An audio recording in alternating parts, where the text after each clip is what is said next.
princess tried to read his file before dawn.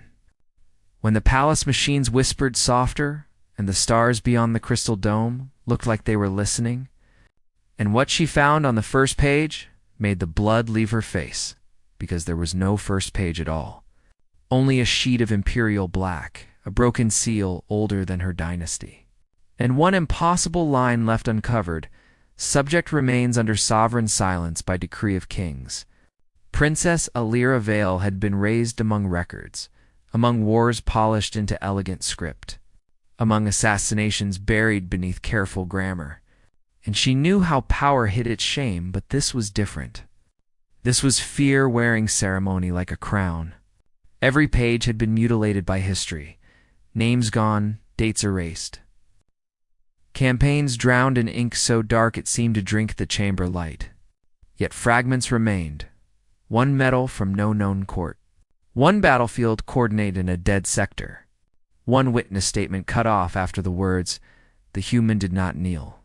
She summoned the archive glass and found more stamped into the margins. Access denied by order of the First Restoration. Access denied by order of the Sapphire Regency. Access denied by order of the Solar Compact. Not one king, but many. Rival thrones united to bury one human record. Some truths are censored because they are dangerous. This one was censored because it had survived too many crowns. His name, what little remained of it, was Commander Adrian Vale. Species, human, status, unreconciled, and even that felt wrong. Unreconciled was not military language. It was the language of prophecy and unfinished judgment. Alira requested a deeper recovery, expecting refusal. But the console trembled and opened one surviving surveillance transcript from the ruined throne room of Carthus.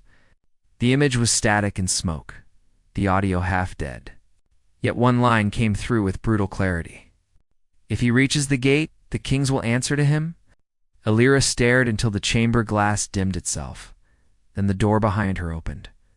And every instinct she owned told her not to turn around. She did anyway. And the man beneath the silver arch looked nothing like the terror buried in the file. He wore a plain dark coat, no medals, no jeweled insignia. His hair was touched with gray. His hands were empty. His face calm in the way battlefields sometimes were just before they exploded. A guard captain stood behind him, pale and rigid, as if escorting a storm. Then the stranger studied the open archive, and the room seemed to forget how to breathe. Because legends are terrifying, but living proof is worse. "You should not read what frightened your ancestors," he said, voice low, almost gentle, and somehow that was worse than a threat. Alira rose too quickly, anger saving her from fear. "This is royal intelligence. Sealed beneath my blood authority, whoever you are. You do not enter my archive unannounced." The guard captain opened his mouth. Perhaps to apologize, perhaps to beg mercy. But the human lifted one hand and silence simply obeyed. "I entered," he said, "because the locks recognized me. Because your palace was old when my war was young. Because some machines remember what kings try to forget." Then his gaze moved to the blacked-out pages. And for the first time, something sharp flashed behind his composure. "They redacted the mercy too, I see." Alira felt the chamber turn cold. "What did the kings do to your file?" Adrian Vale gave the faintest smile. "The kind a scar might make. They did not do it to my file. Princess, they did it to themselves. The deadliest records are not the ones filled with blood. They are the ones that hide who chose not to spill it." He stepped closer. Not enough to menace, only enough to make the room smaller.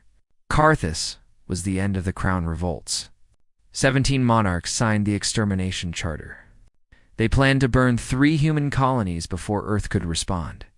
I reached their war gate first. Now the fragments aligned.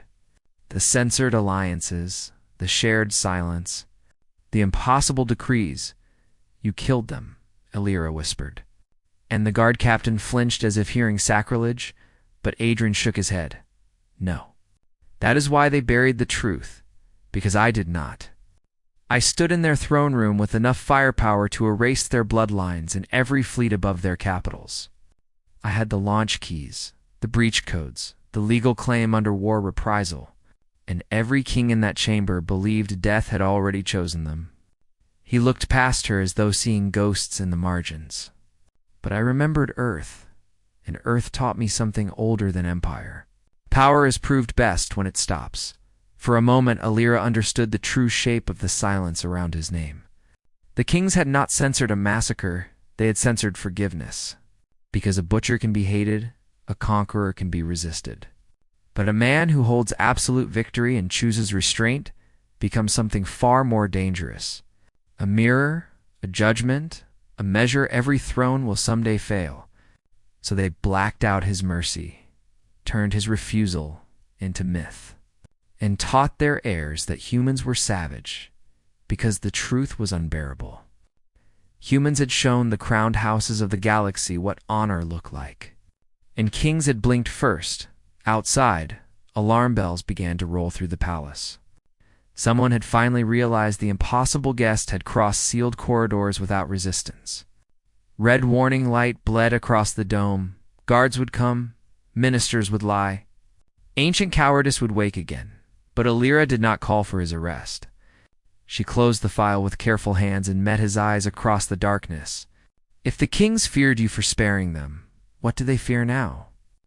Adrian Vale answered with the stillness of a man who had outlived empires. Now, princess, they fear that someone finally read the part they erased.